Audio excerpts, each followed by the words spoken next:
¿Cansado de hacer la misma lista en diciembre o enero y ver que estos propósitos desaparecen en febrero? Hoy no te voy a decir que hagas ejercicio o que vayas a meditar. Te voy a dar 5 hábitos base que me permitieron a mí y te van a permitir a ti conseguir realizar todos los hábitos con éxito. En primer lugar, tenemos el hábito de la claridad inteligente. Es decir, el problema es que siempre nos ponemos metas muy vagas, como quiero ser feliz o quiero estar muy fuerte, pero al no ser objetivos que son claros, nos llevan a la frustración porque al final nunca los completamos del todo. La solución que os propongo es muy fácil. Cada objetivo tiene que pasar un filtro de 3 preguntas. Es decir, es como el método SMART, pero más simplificado. En primer lugar, tenemos que saber si el objetivo es concreto y visualizable. Es decir, no podemos decir, quiero ser libre y ya está, sino podemos poner un objetivo de, para ser libre, quiero ganar 500 euros al mes haciendo X cosa. Os voy a poner mi ejemplo personal.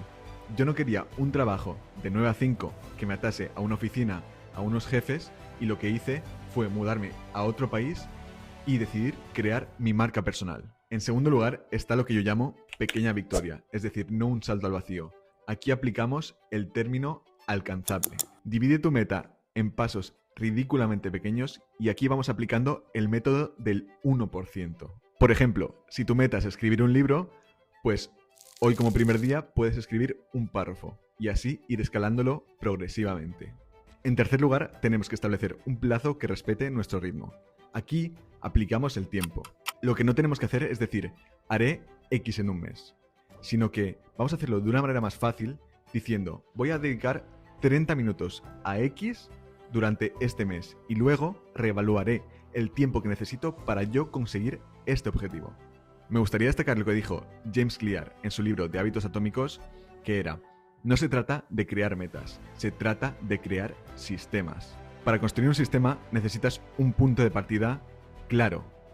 Por eso nos dice que hagamos los hábitos que son más obvios. Y yo añado a lo que dice James Clear que sí, los hábitos tienen que ser obvios, pero también tienen que ser humanos, porque los hábitos que no son humanos están condenados a fracasar. En segundo lugar, tenemos el hábito del mínimo vital. Es decir, el problema es que siempre confiamos en nuestra motivación, cuando la motivación es volátil. Es decir, os voy a explicar de manera más gráfica la diferencia entre motivación y disciplina, que es la clave. La motivación sería así, es decir, vemos que es como una curva que no es estable, que tiene picos y bajadas.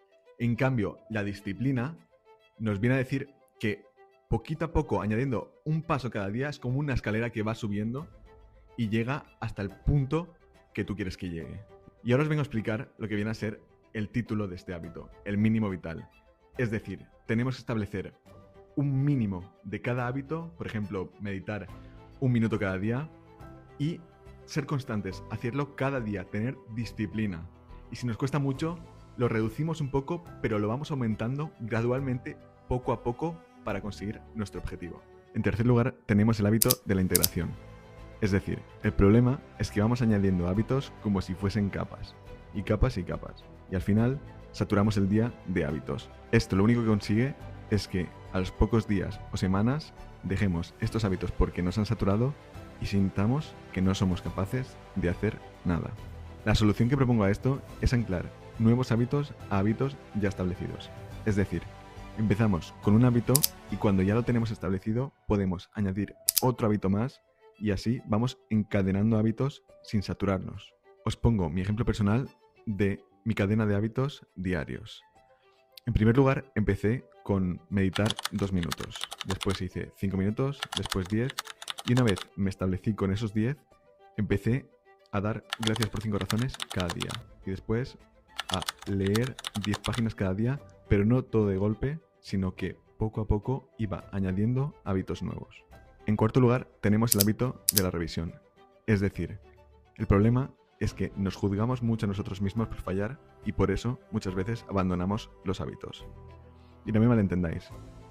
Juzgarse con autocrítica está bien. El problema es que muchas veces no nos juzgamos de manera constructiva. La solución que propongo a esto es controlar nuestros hábitos de manera diaria. Es decir, hacernos una lista como se puede hacer cualquiera, marcarnos con un tic o como queramos los que hemos hecho y además en los que hemos fallado añadirnos el porque hoy no hice X hábito y qué necesitaba realmente para hacer ese hábito.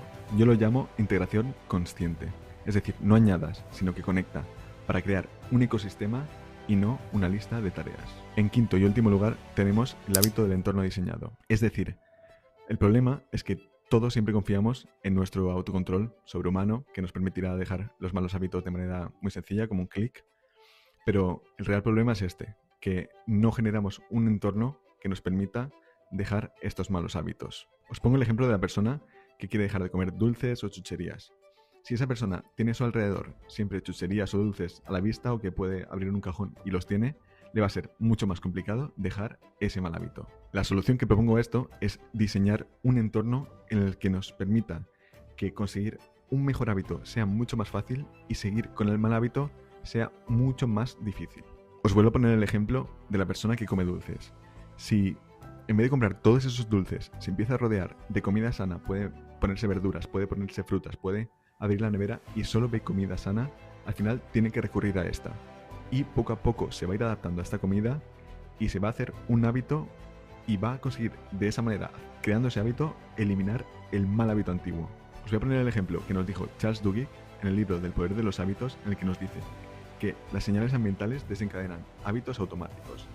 Tenemos que cambiar estas señales y cambiará el comportamiento de estos hábitos. Como te habrás podido dar cuenta, no te he dado 5 hábitos para que tu 2026 sea el mejor año de tu vida, sino que te he dado un sistema que te va a permitir crear una red de hábitos perfecta para tu 2026. Porque así es como se construye una vida extraordinaria. Es decir, no con propósitos el 1 de enero grandilocuentes y que dejamos el 1 de febrero, sino con unos cimientos que proponemos un día establecidos y que vamos a seguir el resto de esta. Yo tomé la decisión de aplicar este sistema para cambiar mi vida por completo.